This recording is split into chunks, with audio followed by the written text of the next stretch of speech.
Aujourd'hui, nous allons voir un sujet très important, c'est comment est-ce que fonctionne un micro-ondes. Alors, vous avez déjà utilisé un micro-ondes chez vous, soit pour chauffer de la nourriture, soit pour chauffer du lait le matin pour boire un petit Nesquik, ou encore soit pour chauffer par exemple une boisson qui contient de l'eau. Mais comment est-ce que fonctionne un micro-ondes? Oui, on a déjà fait une vidéo qui est intitulée Comment fonctionne un micro-ondes, mais cette vidéo sera spéciale car ça sera une série de vidéos sur le micro-ondes et aussi on va rentrer encore plus dans les détails. Donc si cela vous intéresse, on y va.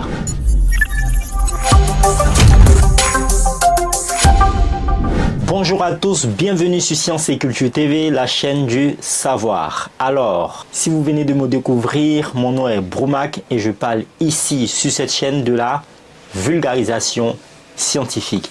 Si les sujets comme comment fonctionne un réfrigérateur, comment les abeilles font du miel ou encore comment est-ce que le micro-ondes fonctionne, vous pouvez vous abonner à cette chaîne car nous partageons sur cette chaîne énormément de vidéos qui parlent de ce genre de sujet. Vous pouvez cliquer sur ce bouton et aussi laisser un commentaire pour dire en fait qu'est-ce que vous en pensez de cette vidéo. Alors, il faut savoir qu'un micro-ondes fonctionne grâce à des ondes électromagnétiques. Et ces ondes électromagnétiques là, elles sont dans une certaine gamme qu'on appelle les micro-ondes. C'est quoi une onde électromagnétique? Une onde électromagnétique est un modèle pour représenter les rayonnements électromagnétiques. En d'autres termes, imaginez que vous avez de l'énergie qui traverse par exemple l'espace. Donc c'est une manière pour nous de représenter l'énergie qui peut se diviser en plusieurs catégories. Donc on peut distinguer par exemple les énergies qui vont se distinguer dans la catégorie des micro-ondes, de l'ultraviolet, du visible, etc., etc. Par exemple, cette lumière bleue que vous voyez ici ou la lumière du soleil que vous pouvez voir fait partie de ces ondes électromagnétiques. Et aussi la lumière aussi fait partie de ces ondes électromagnétiques au risque de nous répéter. Et bien entendu, les ondes qui sont produites dans votre micro-ondes font partie aussi de ces ondes électromagnétiques. Alors, ici en fait, le principe est simple. Le micro-ondes ou le four à micro-ondes se sert de ces ondes électromagnétiques pour faire vibrer en fait les molécules d'eau qui sont contenues à l'intérieur de votre nourriture. Alors déjà, il faut savoir que dans les solides, nous avons des molécules. Et ces molécules en fait, elles ne sont pas statiques. Ça veut dire ces molécules en fait, elles vibrent. D'accord? C'est ce qu'on appelle de la vibration moléculaire. Ce que nous allons faire ici, nous allons amener des micro-ondes afin d'exciter encore ces molécules à vibrer. Donc naturellement, les molécules vibrent dans un solide. Donc par exemple, quand je prends ce verre par exemple, oui, dans ce verre, nous avons des molécules. Et bien ces molécules-là, actuellement, elles sont en train de vibrer. Voilà, donc les molécules d'eau aussi, qui sont par exemple, il y a un peu d'eau dans le verre, même si ce n'est pas trop visible. Ces molécules d'eau vibrent actuellement, même si elles sont statiques. Lorsqu'elles ne vibrent plus, elles atteignent un état qu'on appelle le zéro absolu.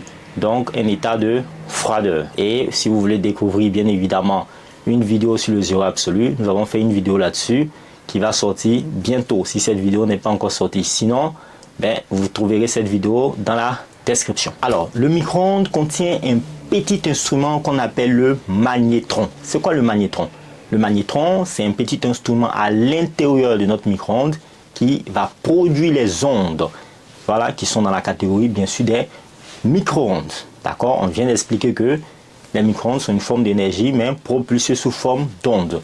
C'est quoi une onde? Imaginez que vous partez par exemple faire de la randonnée et vous trouvez un lac. Quand vous prenez un caillou et que vous le jetez sur le lac, vous voyez que lorsque le caillou atteint la surface du lac, il y a des cercles concentriques qui se forment sur le lac. Alors ces cercles-là, bien sûr, sont appelés des ondes. Donc imaginez que dans votre micro-ondes, ces ondes-là sont créées pour bouger les molécules d'eau. Et cet instrument appelé magnétron, c'est cet instrument-là qui va créer les ondes qu'on appelle micro-ondes dans notre micro-ondes. Donc pour parler un peu de données scientifiques, ces ondes, bien sûr, ont une fréquence d'environ 2,45 GHz, ce qui est équivalent à 12 cm comme longueur d'onde. Ça, c'était en fait la première étape, la création des ondes. La deuxième étape ici, quand vous allumez votre micro-ondes, c'est l'interaction avec les molécules d'eau. Alors, qu'est-ce qui se passe? Lorsque vous activez votre micro-ondes, le petit instrument dont on vient de parler qui s'appelle le magnétron va produire des micro-ondes. Alors, qu'est-ce qu'elles vont faire ces micro-ondes-là? Elles vont aller et elles vont atteindre en fait les molécules d'eau qui se situent à l'intérieur de votre nourriture, parce que la plupart des nourritures qu'on mange contient beaucoup d'eau. Donc, plus vous mettez un aliment qui contient beaucoup d'eau dans le micro-ondes, et plus il sera vite et mieux chauffé. Alors, la molécule d'eau, c'est H2O. La molécule d'eau est composée de 2 atomes d'hydrogène et un seul atome d'oxygène. Et cette molécule d'eau est polaire. Ça veut dire qu'elle a une partie qui est légèrement positive et une autre partie qui est légèrement négative. Donc, lorsque les ondes vont atteindre la molécule d'eau, elles vont la faire vibrer encore plus fortement, parce que déjà, la molécule d'eau, elle vibre, même sans qu'elle soit influencée par les ondes. Et lorsque les ondes l'atteignent, elle vibre encore plus rapidement. Et lorsqu'elle commence à vibrer plus rapidement, elle oscille, c'est-à-dire qu'elle se tourne rapidement pour s'aligner avec le champ électromagnétique qui change constamment de direction à chaque vibration. La troisième étape ici, c'est le chauffage par friction. Alors, qu'est-ce qui se passe? Donc, quand les ondes créées par le magnétron atteignent les molécules d'eau, celles-ci vont commencer à vibrer encore plus fortement et bien sûr à osciller plus fortement. Et bien sûr, chaque molécule d'eau va vibrer et va osciller. Donc, bien sûr, cela va créer de la friction. Et cette friction va créer de la chaleur. Donc, bien sûr, c'est le processus, bien sûr, qui produit de la chaleur à l'intérieur de nos aliments. Alors, cette oxydation rapide des molécules d'eau crée la friction entre elles, ce qui génère de la chaleur. C'est ce processus qui chauffe les aliments. La friction convertit également l'énergie des micro-ondes en chaleur, comme on vient de le dire. Ce chauffage est très rapide par rapport à des méthodes traditionnelles, car les micro-ondes pénètrent directement dans l'aliment et font chauffer l'eau à l'intérieur de l'aliment. On va passer maintenant à la quatrième étape, qui est la température des aliments. Alors, en général, lorsqu'on met un aliment au micro-ondes, cet aliment-là peut chauffer jusqu'à environ 100 degrés Celsius. Parce que c'est la température d'ébullition de l'eau. Alors, donc si vous mettez un aliment dans le micro-ondes et que cet aliment ne contient pas beaucoup d'eau, cet aliment-là va prendre énormément de temps pour se réchauffer. Certains micro-ondes sont équipés de capteurs pour contrôler la température interne des aliments et ajuster la durée de cuisson. Alors, vous l'avez peut-être remarqué, mais les micro-ondes ne chauffent pas les aliments de manière uniforme. Bien entendu, parce que quand les ondes se propagent, elles peuvent s'accumuler sur un côté de l'aliment et laisser un autre côté de l'aliment. C'est la raison pour laquelle on a une plaque tournante à l'intérieur du micro-ondes qui va bien sûr se charger de faire tourner l'aliment sur le plateau afin que les ondes envoyées par le magnétron puissent se répartir de manière uniforme dans l'aliment, et ainsi on a un aliment qui est chaud de manière uniforme. Donc si j'ai un plateau et que je mange de ce côté, mais ça aura à peu près la même température que du côté gauche, du côté droite ou du côté devant ou derrière. Alors, pourquoi il ne faut pas mettre du métal dans le micro-ondes? Alors, attention, il ne faut pas mettre de la cuillère, il ne faut pas mettre encore une fourchette, ou encore il ne faut pas mettre un aliment sur un plateau métallique dans un micro-ondes. Pourquoi? Parce qu'en fait, les métaux sont conducteurs d'électricité. D'ailleurs, ils sont très bons conducteurs d'électricité. Donc, ces métaux-là, ils vont refléter les micro-ondes au lieu de les absorber. Parce que les aliments, eux, ils absorbent les micro-ondes. Et bien sûr, ce qui permet en fait de faire bouger les molécules d'eau à l'intérieur des aliments.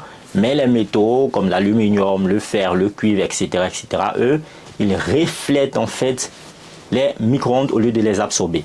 Alors, c'est dangereux parce que le fait que les métaux reflètent en fait les ondes micro-ondes, cela peut créer des étincelles ou bien encore endommager notre four à micro-ondes. Donc chez vous, ne mettez ni des fourchettes, ni des cuillères ou ni des objets métalliques dans votre micro-ondes parce que c'est dangereux pour votre micro-ondes et aussi ça peut être dangereux pour vous. Alors on va donner quelques exemples de température de cuisson. On y va. Les liquides, la soupe, etc. On peut aller jusqu'à 100 degrés Celsius. Les viandes, les parties contenant beaucoup d'eau atteignent rapidement 75 à 85 degrés Celsius, qui est suffisamment pour tuer la majorité des bactéries.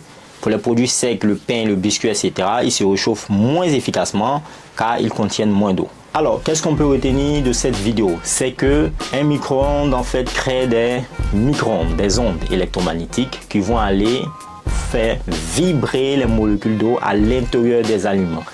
Et ces molécules d'eau là, bien sûr, elles vont oxyder et elles vont créer de la friction entre elles. Et cette friction là va créer de la chaleur.